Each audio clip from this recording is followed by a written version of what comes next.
Hello दोस्तों, स्वागत है आप सभी का।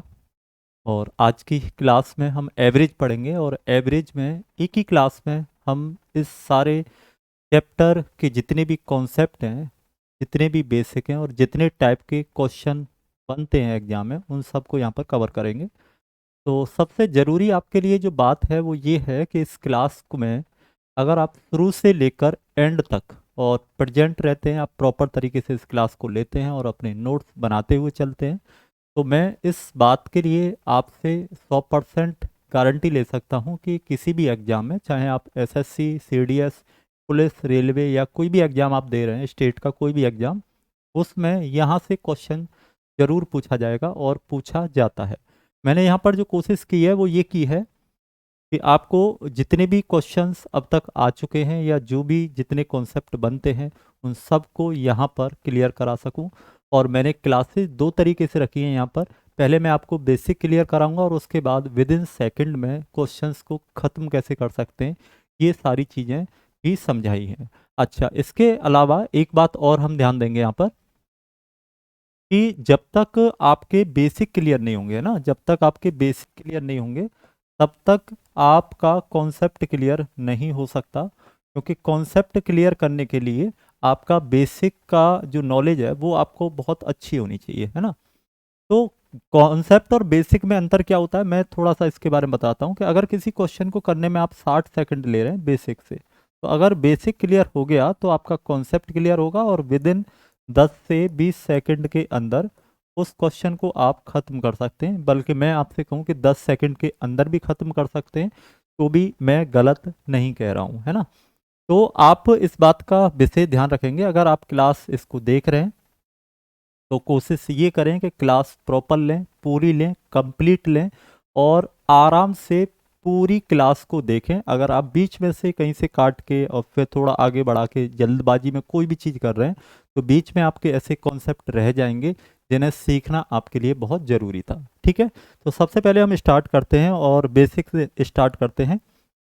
क्लास ये थोड़ी लंबी रहेगी और लंबी इस वजह से है कि जो चीज़ें 7-8 दिन में जो आपको पढ़ाई जाती हैं वो एक ही क्लास में दिया जा रहा है, तो क्लास जो है वो 7-8 दिन की क्लास के हिसाब से रहेगी। तो उन चीज़ों को बहुत अच्छे तरीके से समझने के लिए प्रॉपर एक एक चीज़ को समझते चलना, ठीक है। तो जैसे हम औसत की बात कर रहे हैं, एवरेज की, तो एवरेज में सबसे पहले हम इसके बेसिक की बात करें तो किसी भी संख्याओं का जब औसत निकाला जाता है तो औसत का एक बेसिक फॉर्मूला है कि पदों का योग, पदों का योग यानी सम ऑफ टर्म, और अपॉन में होता है पदों की संख्या, पदों की संख्या। ये हमारा बेसिक है। अब यहाँ से दो तरीके से क्वेश्चन बनते हैं, जैसा मैंने आपको बताया कि एक तो क्वेश्चन यहाँ से जो एवरेज की हम बात करें, एवरेज की, औसत की, तो दो तरीके से क्वेश्चन बनते हैं। एक क्वेश्चन ऐसे होते हैं जो केवल और केवल बेसिक के होते हैं, और एक क्वेश्चन ऐसे होते हैं जिनमें आप कोई लॉजिक या ट्रिक या जिसको मैं कहूँ कॉन्सेप्ट, कॉन्सेप्ट आप क्लियर कर सकते हैं। देखो, हर क्वेश्चन बेसिक से नहीं हो सकता, मतलब हर क्वेश्चन बेसिक से हो सकता है, लेकिन हर क्वेश्चन में कॉन्सेप्ट लगे ये गारंटी नहीं है ना। हर क्वेश्चन में कॉन्सेप्ट लगे ये गारंटी नहीं है, लेकिन हर क्वेश्चन बेसिक से जरूर होता है। तो कुछ क्वेश्चन ऐसे होते हैं इसमें, जैसे मैं आपसे कहूँ कि 80% प्लस क्वेश्चन ऐसे होते हैं जो आपके क्या है कि जो कॉन्सेप्ट से क्लियर होंगे, है ना। और 20% क्वेश्चन ऐसे होंगे जो आपके क्या होंगे, केवल बेसिक आपका अच्छा होगा तो ही आप उनको समझ पाएंगे। तो इसी सीरीज को आगे बढ़ाते हैं और सबसे पहले हम सीखते हैं कि जो हमारी सीरीज होती हैं, श्रृंखला, और श्रृंखला जो होती हैं इनका औसत, जो श्रृंखला होती हैं तो श्रृंखलाओं का औसत कैसे निकालते हैं। तो श्रृंखलाओं का औसत निकालने का मैं आपको एक सिंपल तरीका बता रहा हूँ। एवरेज ऑफ सीरीज, अगर किसी भी सीरीज का आपको औसत निकालना है तो उसका एक सिंपल तरीका है, फर्स्ट टर्म, प्रथम पद, और लास्ट टर्म, और डिवाइड बाई 2। अब बात ये आती है कि हम सीरीज में क्या क्या रख सकते हैं। तो सीरीज का एक सिंपल तरीका आप समझिए। सीरीज का एक सिंपल मतलब है जिसके पदों में, जिसके पदों में समान अंतर हो, यानी जितने भी टर्म दे रखे हैं उनका डिफरेंस कैसा हो, इक्वल हो। तो जितने भी पद दे रखे हैं उनमें अंतर क्या हो, समान हो। तो इसमें क्या क्या आ सकता है उनके बारे में समझते हैं। जैसे हम गिनती गिनते हैं, जैसे हम गिनती गिनते हैं, गिनती का मतलब काउंटिंग, जिन्हें प्राकृत संख्या बोला जाता है। तो प्राकृत संख्या में जैसे 2, 3, 4, 5 है ना, ये सब की सब किस में आती हैं, सीरीज में आती हैं। सम और विषम संख्या, सम और विषम, इवन और ऑड जो नंबर होते हैं ये भी किस में आते हैं, ये भी सीरीज में आते हैं। क्योंकि आप जैसे देखें यहाँ पर 4, 6, 8 और 10, आप देखेंगे इनमें अंतर कितना है, समान है ना। 2 का अंतर, 3 का अंतर नहीं देख रहे हम, ये देख रहे हैं जो डिफरेंस है वो कैसा है, इक्वल है, समान है। इसके अलावा जैसे मैं बात करूं यहाँ पर 15, 17, 19, 21 और 23, अगर मैं इसकी बात करूंगा तो यहाँ पर आप देखेंगे कि इनमें भी अंतर कैसा होगा, समान होगा। तो सीरीज का मतलब आपकी समझ में ये आना चाहिए कि सीरीज का सीधा मतलब है जिसके जितने भी पद हैं उनमें अंतर कैसा हो, समान हो। तो यहीं से बात करते हैं मल्टीपल की, यानी गुणज की। गुणज जैसे मैं 6 का पहाड़ा लूँ तो 6 दूनी 12, 6 तिया 18, 6 चौक 24, इनमें भी अंतर कैसा होगा, समान होगा। यानी जितने भी गुणज हैं, मल्टीपल हैं, जितने भी पहाड़े हैं वो सब के सब किस में आते हैं, सीरीज में आते हैं। ठीक है। जैसे आप यहाँ पर और भी ले सकते हैं, 7 का ले सकते हैं, 7 दूनी 14 है ना, 7 ती 21, 7 चौक 28, 7 पंजे 35। यानी जितने भी मल्टीपल होंगे, जितने भी गुणज यानी पहाड़े होंगे वो भी सब क्या होंगे, सीरीज का काम करेंगे। और इसके अलावा केवल कुछ ऐसी होती हैं जिनको हम केवल और केवल श्रृंखला में रखेंगे। जैसे मैंने एक संख्या रखी 4, 7, 10 है ना, 3 3 का अंतर है, ये केवल सीरीज है। और जैसे हम बात करें 15, 15, 21, 27 और 33 है ना, और 39, तो इन सीरीज में कितना कितना अंतर है, 6 6 का अंतर है। तो ये भी एक सीरीज है। तो किसी भी सीरीज का अगर औसत निकालना है आपको, तो आपको क्या करना है, सीधा फर्स्ट और लास्ट और डिवाइड बाई 2, पहले और अंतिम पद को क्या करिए आप, प्लस कर दीजिए और डिवाइड बाई 2 कर दीजिए। ठीक है। चलो यहीं से स्टार्ट करते हैं और सबसे पहले जो एग्जाम में क्वेश्चन बन चुके हैं उनकी तरफ देखते हैं। और पहला क्वेश्चन क्या है हमारा, प्रथम 100 प्राकृत संख्याओं का औसत क्या होगा। तो प्राकृत संख्याओं का मतलब होता है गिनती, प्राकृत संख्याओं का क्या मतलब होता है, गिनती। और गिनती का मतलब आप जानते हैं, स्टार्ट कहाँ से होती है, ये 1 से। तो 1, 2, 3, 4 और कहाँ तक की बात कर रहा है, ये 100 तक की, तो केवल 100 तक की बात करेंगे। तो आपसे पूछ रहा है इनका औसत क्या होगा। तो आपने देखा प्रथम पद क्या है 1 और अंतिम पद क्या है 100, और डिवाइड बाई क्या कर देंगे आप, 2 कर देंगे, तो ये बनेगा 101/2। तो इनका जो औसत निकल के आएगा 50.5 आएगा। तो इनका औसत कितना आ जाएगा, 50.5। ठीक है। चलिए, तो प्रथम 100 प्राकृत संख्याओं का औसत क्या होगा, 50.5 होगा। अब यहीं से जैसे मैं बात करूं, थोड़ा सा इसके बारे में समझना। एक ये प्राकृत संख्या होती हैं जिनको नेचुरल नंबर बोलते हैं हम। प्राकृत संख्या 1, 2, 3, 4 ऐसे चलती हैं। और आगे जो आप सीखेंगे वो होती हैं पूर्ण संख्या, यानी होल नंबर। होल नंबर की बात करें तो इनकी स्टार्टिंग 0 से होती है और 1, 2, 3। तो ये अगर आप देखेंगे ये वाली, तो ये प्रथम कैसी है, 4 संख्या। प्रथम 4 संख्या है, कौन सी प्रथम 4 संख्या है, प्राकृत। और ये वाली भी जो है ये भी प्रथम 4 संख्या है, ये भी क्या है, प्रथम 4 संख्या है। तो ये अगर मैं प्राकृत संख्याओं की बात करता हूं तो प्रथम 4 संख्या 4 तक जाती हैं। लेकिन अगर मैं प्रथम 4 पूर्ण संख्याओं की बात करता हूं तो इनकी जो काउंटिंग जाती है वो कहाँ तक जाती है, 3 तक जाती है ना। कहाँ तक जाती है, 3 तक जाती है। जैसे हम अगले क्वेश्चन की तरफ बढ़े तो अगला क्वेश्चन आप देखेंगे, प्रथम 100 पूर्ण संख्याओं का औसत क्या होगा। ये क्वेश्चन एग्जाम में कई बार पूछा गया है, क्योंकि यहाँ कई बार हमें कन्फ्यूजन बन जाता है। तो आपको ध्यान रखना होगा, सबसे पहले 0 बनेगा, फिर 1, फिर 2, फिर 3। तो ये जो संख्या जाएगी ये जाएगी 99 तक, है ना। तो प्रथम 100 पूर्ण संख्या अगर हम निकालेंगे तो 0 से स्टार्ट होंगी और कहाँ तक जाएंगी, 99 तक। अब 99 तक जाएंगी तो आपका तरीका वही है, प्रथम पद क्या होगा 0 और अंतिम पद क्या होगा 99, और डिवाइड बाई क्या करेंगे, 2 कर देंगे। तो इसमें डिवाइड करेंगे 99/2 यानी 49.5 आपका ये क्या हो जाएगा, आंसर हो जाएगा। ठीक है। तो प्रथम ध्यान रखना, प्रथम प्रथम 100 प्राकृत संख्या थी, तो इनका औसत जो आ रहा था वो कितना आ रहा था, 50.5। ठीक है। और अगर मैं फर्स्ट 100 होल नंबर की बात कर रहा हूँ, प्रथम 100 पूर्ण संख्याओं की बात कर रहा हूँ, तो इनका औसत कितना आ रहा है, 49.5। ये पॉइंट दोनों याद रखना, बहुत अच्छे तरीके से याद कर लेना, क्योंकि एग्जाम में सबसे ज़्यादा जो पूछा जाता है वो ये वाला पूछा जाता है। प्राकृत कम पूछा जाता है, पूर्ण संख्याओं का ज़्यादा पूछा जाता है। ठीक है।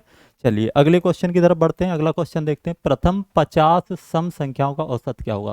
तो देखो सबसे पहले इस बात को समझो, प्रथम 50 यानी मैं पहले करता हूं प्रथम 5 सम संख्या। प्रथम 5 सम संख्या तो कौन कौन सी होंगी, पहली 2 होगी, फिर 4, फिर 6, फिर 8 और फिर 10, है ना, ये संख्या बनेंगी। तो ये इतनी बात समझ में आती होगी, 2, 4, 6, 8, 10 ये बनेंगी। और औसत निकालना है, सीरीज का काम करती हैं, तो प्रथम पद, अंतिम पद और डिवाइड बाई 2, 12/2 और आंसर क्या आ जाएगा, 6। आंसर कितना आ जाएगा, 6। अब यहां से एक बात समझना, यहां से एक बात समझना कि कितनी बात कर रहा है ये, प्रथम 5 की, तो संख्या कहां तक गई है, 10 तक, है ना। 5 की बात कर रहा है तो 10 तक गई है। और एक सिंपल तरीका और बता रहा हूं मैं आपको, कि अगर आप जितनी सम संख्या दे रखी इसमें, अगर इसमें आप +1 कर देते हैं, तो +1 करते ही आपको एवरेज प्राप्त हो जाता है। ठीक है। कितनी सम संख्याएं, 5, अगर इनका औसत निकालना है तो सीधा +1 कर दो और सीधा आपका आंसर आ जाएगा। जैसे हम इस क्वेश्चन की बात करें, तो प्रथम 50 सम संख्याओं की बात कर रहा है, तो आप काउंटिंग करेंगे तो 2, 4, 6, 8 और ऐसे ही करते चलेंगे, तो लास्ट नंबर जो बनेगा क्या बनेगा, 100 बनेगा। ठीक है। प्रथम पद 2 और अंतिम पद 100 और डिवाइड बाई करोगे 2, तो आंसर जो आएगा वो आएगा 102 और बटे 2 और आंसर कितना आ जाएगा, 51। ठीक है। जैसा मैंने आपको एक सिंपल तरीका बताया, आप इसको भी फॉलो कर सकते हैं। अगर 50 सम संख्याएं तो इसमें +1 करो और कितना आएगा, 51। और 51 जो है वो क्या हो जाएगा, औसत हो जाएगा। ठीक है। अगली बार से ध्यान रखना, अगर ये पैटर्न का क्वेश्चन बनता है तो आप इसको सिंपल तरीके से सीधा आंसर लगा सकते हैं। ठीक है। चलिए अगले क्वेश्चन की तरफ बढ़ते हैं। अगला क्वेश्चन देखते हैं। अगला क्वेश्चन क्या है, 50 तक की सम संख्याओं का औसत क्या होगा। देखो दोनों क्वेश्चंस में अंतर है, फिर से ध्यान देना, दोनों क्वेश्चंस में अंतर है। पहले 50 सम संख्याओं की बात कर रहा था और अब कर रहा है 50 तक की सम संख्याओं का औसत। 50 तक की सम संख्याओं का मतलब क्या हुआ, कि केवल आपको काउंट करनी है कहां तक, 50 तक। तो पहली क्या बनेगी, 2, फिर 4, 6, 8 और ऐसे ही करते करते संख्या जो है वो केवल 50 तक लेनी है आपको। तो 2 प्रथम पद और अंतिम पद डिवाइड बाई 2 और ये हो जाएगा 52, 52/2 और आपका आंसर कितना आ जाएगा, 26। कितना आ जाएगा, 26।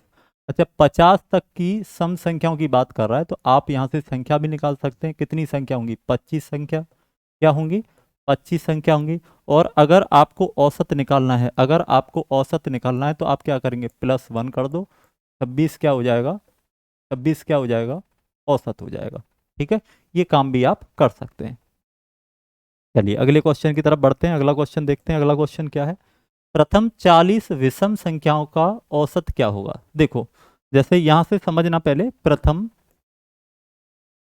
प्रथम 5 विषम संख्याओं की हम बात करें, प्रथम 5 विषम संख्या, तो प्रथम 5 विषम संख्या क्या होंगी, पहली 1 होगी, फिर 3, 5, फिर 7 और फिर 9, यही तो होंगी। अच्छा इनका औसत निकालना है, तो 1 प्लस अंतिम पद डिवाइड बाई 2, तो कितना बनेगा, यहाँ से 5 बनेगा और 5 क्या हो जाएगा, औसत हो जाएगा। 5 क्या हो जाएगा तुम्हारा, औसत हो जाएगा। अगर ये प्रथम 5 विषम संख्याओं का क्या पूछ ले आपसे, औसत पूछ ले। ठीक है। क्या पूछ ले, औसत पूछ ले, 5 हो जाएगा। अब एक सिंपल तरीका और है, कि यही जो होता है, जितनी संख्या होती है यही क्या होता है, औसत होता है। जितनी संख्या, देखो अगर सम दे रखी है, क्या दे रखी है, सम दे रखी है, क्या दे रखी है, सम, तो +1 कर दो। अगर विषम है तो जो जितनी संख्या दी है वही क्या हो जाएगा, आपका औसत हो जाएगा। क्लियर है। चलिए इसी के साथ जैसे मैं इस क्वेश्चन को आगे बढ़ाऊं और इस क्वेश्चन को हम देखें, तो प्रथम 40 विषम संख्याओं का औसत, ये तो आपको पता चलेगा आंसर कितना है, 40 है, 40 ही क्या है इसका आंसर है। लेकिन जैसे पैटर्न की बात करें तो 1, अगली 3, अगली 5 और ऐसे ही जो लास्ट नंबर बनेगा वो 79 बनेगा, 79। तो प्रथम पद और अंतिम पद डिवाइड बाई कितना हो जाएगा 2, तो 80/2 हो जाएगा और 80/2 को सॉल्व करके लाएंगे तो कितना आएगा 40 आपका आंसर हो जाएगा। ठीक है, चलिए अगले क्वेश्चन की तरफ बढ़ते हैं। अगला क्वेश्चन देखते हैं क्या कह रहा है। 40 तक की विषम संख्या, अब आपको काउंटिंग करनी है 40 तक की, तो पहली क्या बनेगी 1, अगली 3, अगली 5, अगली ऐसे करते करते करते लास्ट क्या बन जाएगी 39 बन जाएगी। क्या बन जाएगी 39। काउंटिंग आपको 40 तक ले जानी है ना, 40 को शामिल नहीं करना क्योंकि 40 विषम संख्या नहीं होती। तो तरीका वही, प्रथम पद और अंतिम पद डिवाइड बाई 2 और 40/2 और आंसर क्या आ जाएगा 20। 20 क्या हो जाएगा औसत हो जाएगा। आप देखना जैसे जैसे क्लास बढ़ती जाएंगी वैसे वैसे आपको लेवल बढ़ता जाएगा, और अच्छे लेवल के अगर क्वेश्चन करने हैं, अगर अच्छे लेवल के क्वेश्चन करने हैं तो इन बेसिक्स को पहले अच्छे तरीके से क्लियर करना होगा। एक भी अगर बेसिक छूट गया, एक भी कॉन्सेप्ट छूट गया, तो आप जिन क्वेश्चंस को अच्छे लेवल के बोलते हो वो उनमें अच्छा बेसिक लगता है, बस है ना, अच्छा बेसिक लगता है, वो इस वजह से अच्छे लेवल के क्वेश्चन होते हैं। बाकी का जैसे अगर आप देखना चाहते हैं तो आप इस वीडियो को सीधा लास्ट वाले क्वेश्चन पे जाकर देख सकते हैं, तो आपको पता चल जाएगा कि वो क्वेश्चन तो बड़े बड़े हैं, या तो देखते ही उनको डर लगेगा, लेकिन अगर बेसिक क्लियर है आपके और कॉन्सेप्ट अगर आपके क्लियर है तो लास्ट वाले क्वेश्चन देखना विद इन सेकंड में आंसर आ जाता है उनका, है ना, उनमें टाइम नहीं लगता ज़्यादा। तो चीज़ों को समझना बहुत ज़रूरी है, अगर इनको नहीं समझेंगे तो आगे आपको बहुत प्रॉब्लम आ सकती है। ठीक है, चलो अगले क्वेश्चन की तरफ बढ़ते हैं। अगला क्वेश्चन देखते हैं, 3 के प्रथम 9 गुणजों का औसत। गुणजों का मतलब होता है मल्टीपल, यानी हम पहाड़े की बात कर रहे हैं, है ना, किसकी बात कर रहे हैं, पहाड़ा ले रहे हैं 3 का और 9 तक। तो 3 का पहाड़ा लेना है 9 तक, तो पहला क्या बनेगा 3, 3 दूनी 6, फिर 9 और ऐसे ही करते करते 9 तक लेना है तो कितना हो गया 27। तरीका वही है, क्योंकि यो गुणज जो होते हैं, ये गुणज होते हैं, ये मैंने बताया ये किसका काम करते हैं, सीरीज का। किसका काम करते हैं, सीरीज का, ये श्रृंखला में ही आते हैं। ठीक है, अभी समझा चुका हूं। तो प्रथम पद 3 और अंतिम पद क्या होगा 27 और डिवाइड बाई क्या हो जाएगा 2, तो 30/2 और आपका आंसर कितना आ जाएगा 15। अगर इनका औसत पूछ रहा है तो आपका आंसर क्या हो जाएगा 15 हो जाएगा। तो क्या आपको ये सारी संख्या लिखने की ज़रूरत है, तो आप कहेंगे सर बिल्कुल नहीं है, क्योंकि आपको क्या करना है 3 के प्रथम 9 गुणज। तो 3 का पहला क्या बनेगा, पहला जो बनेगा 3 और ऐसे ही करते करते लास्ट जो बनेगा वो क्या बनेगा 27। तो केवल आपको ये दोनों ही निकालने हैं बस, और दोनों का प्लस करना है, दोनों का प्लस आया 30 और डिवाइड बाई क्या कर देना है 2 और सीधा आंसर आएगा। ठीक है, चलिए अगले क्वेश्चन की तरफ बढ़ें। तो अगला क्वेश्चन देखो क्या है। अगला 7 के प्रथम 7 गुणज। तो अब तो आपको कुछ करना नहीं है, 7 का प्रथम क्या होगा 7 और ऐसे ही करते करते लास्ट क्या बनेगा 49। तो आपको इन दोनों का क्या कर देना है, योग कर देना है। तो 7 का और इसमें 49 में प्लस करोगे तो कितना हो गया 56 और 56/2, आंसर कितना आ जाएगा 28। ठीक है, 28 क्या हो जाएगा आपका औसत हो जाएगा। ठीक है, समझ में आ रहे हैं क्वेश्चन, कोई जल्दबाजी नहीं कर रहा मैं। 13 के प्रथम 13 गुणजों का औसत। तो पहला क्या बनेगा 13, अगला क्या बनेगा 26 और ऐसे ही करते करते लास्ट जो है 13 का टेबल, 13 का पहाड़ा 13 तक लेना है, तो लास्ट क्या बनेगा 169। 13 गुणा 13 बनेगा। तो अब आपको क्या करना है 13 प्रथम पद और 169 बटे क्या हो जाएगा 2, 9 और 3 12, 6 और 1 7 और 1 8 और कितना बन जाएगा 182/2 और ये कितना बन जाएगा 91। कितना बन जाएगा 91। ठीक है, एक तरीका और होता है, मैं उसके बारे में अभी आपको बताना नहीं चाहता। 13 के प्रथम यानी ये तो हो गया पहला और ये क्या हो गया 13, इनका औसत निकालें तो कितना आएगा 14/2, 14/2 यानी 7। तो 13 का गुणा किस में कर दो 7 में, वही क्या बन जाएगा सीधा औसत बन जाएगा। ठीक है, ये हम पिछले वाले क्वेश्चंस में भी कर सकते थे बिल्कुल। ये पहला है प्रथम और ये कितने हैं 7, तो इनका औसत निकालें तो 8, 8/2 कितना हो जाएगा 4 और 4 का मल्टीप्लाई कर दो 7 में, सीधा क्या होगा औसत आ जाएगा, है ना। ये कहानी तब की है जब आपके बेसिक बहुत अच्छे तरीके से क्लियर हो जाते हैं, तो सीधे इनके लिए कुछ नहीं करना पड़ता और बहुत ही जल्दी आंसर आने लग जाते हैं। उन सभी 3 अंकीय संख्याओं का औसत क्या होगा जिनके सभी अंक समान है। ऐसी 3 अंकों की संख्या की बात कर रहा है, तो सबसे पहले जैसे मैं संख्या की बात करूं तो सबसे पहले ऐसी संख्या पड़ती है 111। अगली क्या पड़ेगी 222 और अगली क्या पड़ेगी 333। ध्यान से समझना, वो कह रहा है 3 अंकों की संख्या है जिनके सभी अंक कैसे हैं समान। तो ये ऐसे ही बनेगी, अगली 444, फिर 555 और ऐसे ही करते करते लास्ट जो बनेगी वो 999 999 बनेगी। ठीक है, तो आपको क्या करना है, सीरीज है, सब में अंतर समान चलेगा। तो प्रथम पद 111 और अंतिम पद क्या हो जाएगा 999 और डिवाइड बाई क्या कर देंगे आप 2 कर देंगे। तो 9 और 1 10, 9 और 1 10 और 11, 9 और 1 10 और 11, 9 और 11 बटे 2 डिवाइड करेंगे 5, 5 और 5। ठीक है, तो आपका आंसर क्या आ जाएगा 555। आपको ये भी पता है ये पहला पद है और ये कौन सा पद है 9वां पद है। दोनों का औसत निकालेंगे तो 5 आएगा और 111 में 5 का गुणा कर दो, 555 भी आप आंसर दे सकते थे जल्दी। चलिए अगले क्वेश्चन की तरफ बढ़ते हैं। 104 और 148 के बीच की सभी सम संख्याओं का औसत क्या होगा। देखो मैं केवल इसी क्वेश्चन की बात कर रहा हूं, ये अगर यहाँ पर बीच यानी मिडिल की बात करें, लाइंग बिटवीन, या केवल यहाँ एक वर्ड लगा दे तक, है ना, टिल, इससे कोई फर्क नहीं पड़ता, आंसर दोनों ही कंडीशन में सेम आता है। जैसे मैं आपसे कहूं कि 2, 4, 6, 8, 10 और 12, अगर मैं आपसे कहूं कि 2 से 12 तक की जो सम संख्या है इनका औसत बताओ, तो आप क्या करेंगे 2 + 12 बटे 2 कितना आया 14, 14 बटे 2 कितना आएगा औसत 7। ठीक है, मैं आपसे कहूं कि 2 से 12 के बीच की जो संख्या है तो मैं इनको हटा दूंगा, बीच की संख्या मतलब इनको काउंट कर रहा हूं, तो पहली कौन सी है 4 और अगली कौन सी है 10। तो 4 प्रथम पद अंतिम पद डिवाइड बाई 2, और ऐसा भी करने पर क्या आएगा कितना आएगा 7 आएगा।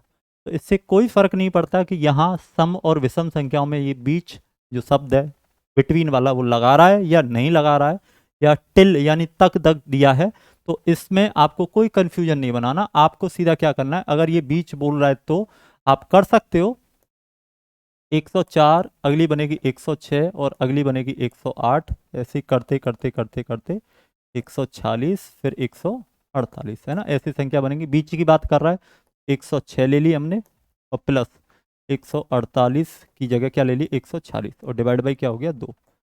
इनको आप प्लस करके भी जोड़ सकते हैं और आप सीधा यहाँ से 2 से डिवाइड कर सकते हैं अगर ये हो रहा है तो जल्दी। पहला क्या बनेगा 53 और अगला क्या बनेगा, प्लस करेंगे तो 2 7 14 और 2 3 6, तो 3 और 3 6, 7 और 5 12, तो आपका एवरेज जो आ जाएगा कितना आ जाएगा 126।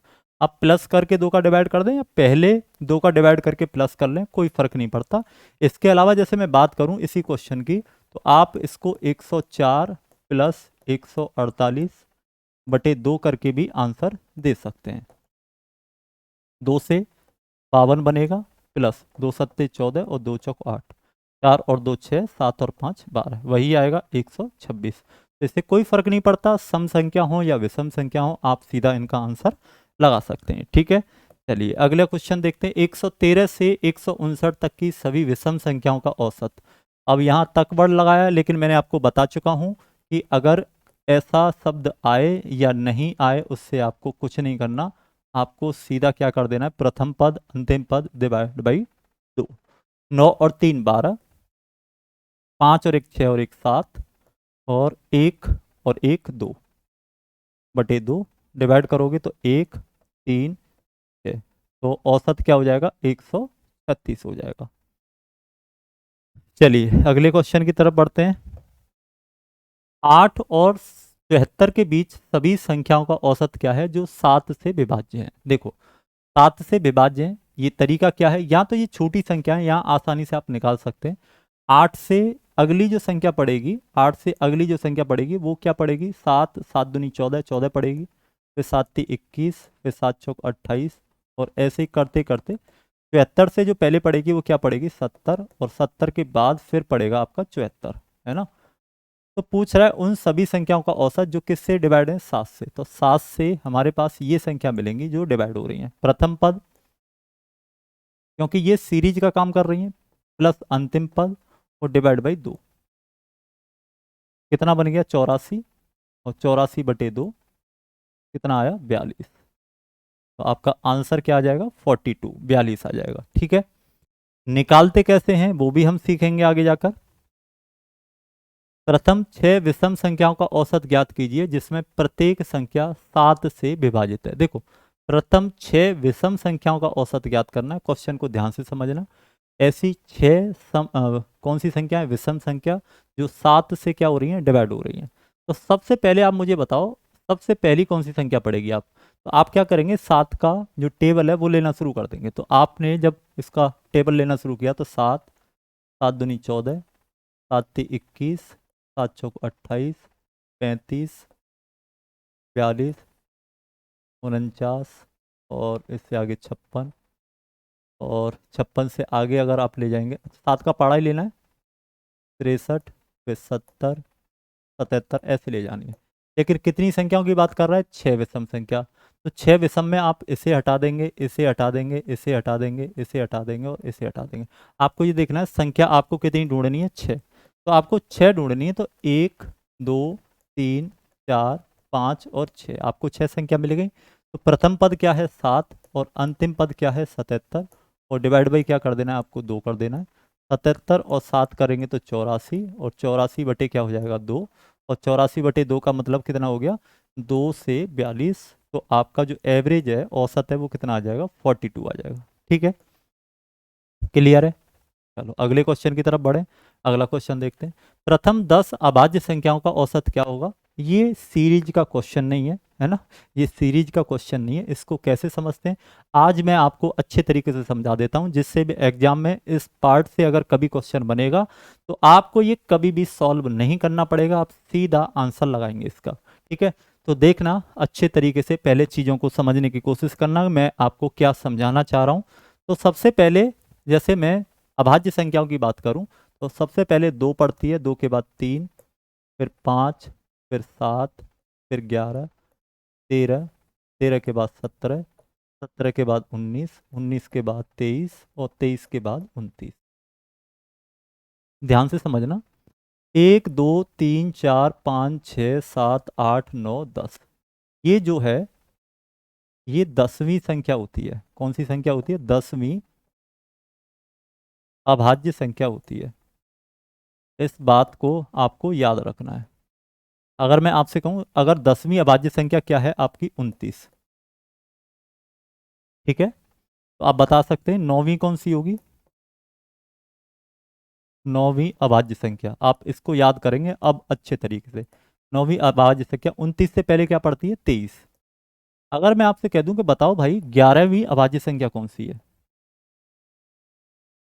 11वीं अभाज्य संख्या कौन सी है, तो आप कहेंगे सर 29 तो 10वीं है, 29 से अगली क्या पड़ती है, 31, ये वाली। ठीक है, अब यहां से ध्यान से समझना है इसको। अगर मैं आपसे कहता हूं प्रथम प्रथम 10 अभाज्य अभाज्य संख्याओं का अभाज्य संख्याओं का योग। ठीक है, क्या कहता हूं, प्रथम अभाज्य संख्याओं का योग। तो ये जो योग बनेगा उसको मैं अलग तरीके से लिख रहा हूं समझाने के लिए, है ना, जिससे कि आपको ये याद रह जाए। तो प्रथम अभाज्य संख्या कितनी है, 10। 10 अभाज्य संख्याओं का योग होता है 129। कितना होता है, 129। और आपकी समझ में ये बात आ गई होगी कि मैंने इसको इस तरीके से क्यों लिखा है। 29 को मैंने अलग कलर से लिखा है, इसका मतलब क्या है कि ये जो 29 है, इसमें ये कौन सी संख्या है, 10वीं संख्या है। ये आपको याद रखना है, बहुत अच्छे तरीके से याद रखना है। प्रथम 10 अभाज्य संख्याओं का योग क्या होता है, 129। और अगर इसके औसत की अगर ये बात करता है, किसकी बात करता है, औसत की अगर बात करता है, तो आप क्या करेंगे, 129 और डिवाइड बाई 10, तो ये आंसर हो जाता है 12.9। कितना हो जाता है, 12.9। ठीक है, लेकिन अगर यहाँ 10 हैं, और यही क्वेश्चन में अगर मैं आपसे यहाँ एक छोटा सा क्वेश्चन और बना दूं कि प्रथम प्रथम 9 अभाज्य संख्याओं के योग की बात करूं, प्रथम 9 अभाज्य संख्याओं का योग, तो आपको ये तो पता है कि 10 का कितना होता है, 129। उसमें से क्या निकाल दोगे आप, 29 निकाल दोगे तो कितनी बचेंगी, 100। और अगर मैं 11 बोलूंगा तो 129 तक तो आपको कंफर्म है ही, तो 11 बोलूंगा तो अगली कौन सी आ जाएगी, 31। 31 को आप प्लस कर देंगे। तो ये बात अब आपकी क्लियर हो गई होगी। और प्रथम 10 अभाज्य संख्याओं का क्या निकालना है, औसत। तो इनका योग कितना होता है ये अब आपने समझ लिया है। योग होता है 129, जिसमें 29 कौन सी संख्या है, 10वीं संख्या है। और अगर मैं इसमें 10 का डिवाइड कर दूं तो क्या बन जाएगा, ये औसत बन जाएगा। ठीक है, पदों का योग बटे पदों की संख्या। तो औसत कितना आ जाएगा, 12.9। औसत कितना आ जाएगा आपका, 12.9 आपका औसत आ जाएगा। ठीक है, अगले क्वेश्चन को देखते हैं। अगला क्वेश्चन अब आपका बहुत जल्दी सॉल्व हो जाएगा। प्रथम 9 अभाज्य संख्याओं का औसत। तो प्रथम 9 अभाज्य संख्याओं का औसत आपको पता चलेगा। 129 तो होता है कितनी का, 10 का। इसमें 10वीं संख्या 29 को निकाल दो, कितना बचा, 100। और कितनी संख्या है, 9। और 100 में 9 का भाग लगा दो तो कितना बना, 11 सही 1/9। ये क्या हो जाएगा, आपका औसत हो जाएगा। ठीक है, आप इसको 11.1 ये भी लिख सकते हैं, है ना। डिपेंड करता है ऑप्शन कैसा आ रहा है, ऑप्शन जैसा आ रहा है उस फॉर्मेट में इसका आंसर देना। ठीक है, तो 9 का भी कर सकते हैं। और अगला क्वेश्चन, प्रथम 11 अभाज्य संख्याओं का औसत क्या होगा, ये भी आपकी समझ में आ गया होगा। तो 129 में आप क्या करेंगे, 31 और जोड़ देंगे तो ये हो जाएगा 160। और 160 में किसका डिवाइड कर देंगे, 11 का। तो ये 11 संख्या है ना, तो 129 कितनी संख्याओं का योग है, 10 का। तो ये तो 10 का योग है ना प्रथम का। तो 11वीं क्या हो जाएगी, 31। 11वीं 31, क्योंकि आपने इनको याद कर लिया रिजल्ट को। तो 11 का आप डिवाइड कर दो, या जैसा ऑप्शन दशमलव में दिया तो दशमलव में, और फ्रैक्शन में दिया तो फ्रैक्शन में। 11 से एक बार, और कितने बचे, 4 और 6/11, है ना। 6 नहीं, क्या कर रहे हैं ये, 11 और 160 आ रहा है ना। हाँ ठीक है, 160 आ रहा है। तो 160/11 यानी 11×11 कितने बचे, 5। 50 हो गया, 11×4 = 44, 6/11। आप इसको सॉल्व करेंगे तो यही बनेगा 160/11। चलिए अगले क्वेश्चन पे आते हैं। प्रथम 10 प्राकृत संख्याओं के वर्गों का औसत क्या होगा। अगर आपने नंबर सिस्टम की क्लास ली है मेरी, तो जिन बच्चों को जैसे बेसिक की प्रॉब्लम है तो वो थोड़ा ध्यान देना कि मैं यहाँ पर प्रमोशन नहीं कर रहा हूँ। जैसे आप प्ले स्टोर से डाउनलोड करेंगे और वहाँ पर आपको कुछ क्लासेस डेमो में भी मिल जाएंगी। जो मेरा ऐप है यमन चौधरी क्लासेज, उसको आप वहाँ से डाउनलोड करेंगे तो वहाँ आपको कुछ क्लासेस डेमो में भी मिल जाएंगी। और अभी एक बैच है मैथ स्पेशल जो अभी चल रहा है, मतलब तो पहले वाले बैच हैं वो सारे ऑफ कर दिए हैं, क्योंकि जब एडिशन फुल हो जाते हैं तो उन क्लासेज को फिर कंटिन्यू नहीं किया जाता। और मैं यूट्यूब पे बहुत कम एक्टिव रहता हूँ, बहुत कम, है ना। क्योंकि पब्लिसिटी यानी जो बच्चा है वो बच्चे के थ्रू करता है हमेशा, है ना। यूट्यूब पे क्या होता है कि कई बार बहुत अच्छा प्लेटफॉर्म है पढ़ाने के लिए, मैं मानता हूँ इस बात को, लेकिन वहाँ पे भी फीस मेरी ज़्यादा नहीं रहती है। अगर मैं कभी कभी बात करूँ स्पेशल ऑफर की बात, तो अगर आप किसी भी अच्छे सब्जेक्ट के लिए और 100 रुपये महीने या 50 रुपये महीने आप अगर खर्च कर रहे हैं तो ये बहुत बड़ी फीस नहीं होती है ना। मतलब 100 रुपये तक अगर आप हर महीने खर्च कर रहे हैं किसी बैच को पढ़ने के लिए, है ना, 100 रुपये महीने तक आप अगर उसमें देख रहे हैं तो ये कुछ भी फीस नहीं है। और इतना तो मतलब मोबाइल के जो रिचार्ज हैं वो आपके उससे दुगने से भी ज़्यादा होते हैं, है ना, जितनी फीस है। तो वहाँ पर क्या होता है कि बच्चा थोड़ा सिंसियर होता है ना पढ़ने के लिए। ऐसा नहीं है यूट्यूब पे सिंसियर नहीं, बहुत बहुत बढ़िया है, लेकिन कई बार लापरवाही हो जाती है वहाँ पर। लेकिन जब आप किसी चीज़ के लिए पैसा मतलब दे देते हैं, पेड हो जाता है कुछ ही, तो एक उसको ऐसा लगता है कि नहीं पैसे गए, चाहे आपके 4 रुपए गए हैं, 3 रुपए गए हैं, 2 रुपए गए हैं या 500 रुपए गए हैं, इससे कोई फर्क नहीं पड़ता। तो उन चीज़ों का मेरा मतलब यहाँ बताने का ये है कि अगर आपके बेसिक्स क्लियर नहीं है, पिछले चैप्टर क्लियर नहीं है, जैसे नंबर सिस्टम है ना, बहुत सारे चैप्टर हैं, रेशियो है, बहुत सारे ऐसे हैं जो अगर क्लियर नहीं है तो हो सकता है यहाँ आपको कुछ प्रॉब्लम आए। लेकिन अगर आप क्लास को सिस्टमेटिक ले रहे हैं, पहला चैप्टर, दूसरा, तीसरा, चौथा, और उसके बाद इनको पढ़ते आ रहे हैं, तो आपको कहीं भी कोई दिक्कत नहीं आएगी। क्योंकि जब स्टेप टू स्टेप आप सीखते हैं चीज़ों को तो बहुत ही अच्छे तरीके से वो समझ में आती हैं, है ना। तो प्रथम 10 प्राकृत संख्याओं के वर्गों का औसत क्या होता है, तो प्रथम 10 प्राकृत संख्याओं के वर्गों का योग जो होता है वो योग होता है कितना, 385। कितना होता है, 385। कैसे निकालते हैं, अगर कभी भी 1 का वर्ग, 2 का वर्ग, 3 का वर्ग और ऐसे ही मान लो n तक का वर्ग निकालना है, तो इसका सिंपल तरीका है n और n+1 और 2n+1 अपॉन 6। अब जैसे यहाँ पर कौन सी संख्या है, 10, तो मैं क्या करूँगा, यहाँ 10 रख दूंगा n की जगह 10। 10 और 1 11, और ये 10 दूनी 20 और 1 21/6। 2 से 3 बार, 2 से 5 बार, 3 से 7 बार, 7 पंजे 35 गुणा 11 कितना बन जाता है 385। अब मुझे क्या निकालना है, इसका औसत निकालना है, तो 10 का डिवाइड कर दूंगा। औसत कितना आ जाएगा 38.5। तो प्रथम 10 प्राकृत संख्याओं के वर्गों का औसत क्या हो जाएगा 38.5, है ना। तो ये कुछ बेसिक बातें हैं जिनके बारे में मैं आपको बता देता हूँ। अगर आपसे कभी पूछता है, इन रिजल्ट को याद कर लो, है ना, एग्जाम जो निकालते हैं ना बच्चे, उनको पहले से ये रिजल्ट याद होते हैं। प्रथम 100 प्राकृत संख्याओं का योग, अगर इसकी बात हो रही है तो इसका योग होता है 50-50। आपसे कहा जाए प्रथम 10 नेचुरल नंबर है भाई, प्राकृत संख्याओं के वर्गों का योग, तो आपको ये भी याद होना चाहिए 385 होता है। अगर आपसे कहा जाए कि प्रथम 10 प्राकृत संख्याओं के किसका, घनों का, क्यूब का, घनों का योग, ये भी याद कर लो कितना होता है 30-25, है ना। ये वाले रिजल्ट हैं, इनको याद कर लो, काम आते ही रहते हैं ये, ठीक है। 3 रिजल्ट हैं। तो प्राकृत संख्याओं के योग जो होगा वो 50-50, 10 प्राकृत संख्याओं के वर्गों का योग 385, और प्रथम 10 प्राकृत संख्याओं के घनों का योग कितना होता है 3025। इसका योग कैसे निकालते हैं वो आप नंबर सिस्टम में सब सीख लेंगे, ठीक है। तो इस क्वेश्चन की हम बात करें तो आपकी समझ में आ गया होगा। प्रथम 10 प्राकृत संख्या है 385 हो जाएगा, और किसका डिवाइड कर देंगे 10 का, और ये आपका कितना बन जाएगा 38.5, ठीक है। अगले क्वेश्चन की तरफ बढ़ते हैं, अगला क्वेश्चन देखते हैं क्या कह रहा है। प्रथम 10 प्राकृत संख्याओं के घनों का योग क्या होगा, ठीक है। तो प्रथम 10 प्राकृत संख्याओं के घनों का योग अगर हम बात करें तो इसका एक फॉर्मूला भी है, मैं उसको लिखवा देता हूँ यहाँ पर। जो बच्चे पहली बार देख रहे हैं वो यहाँ से इसको समझ लें।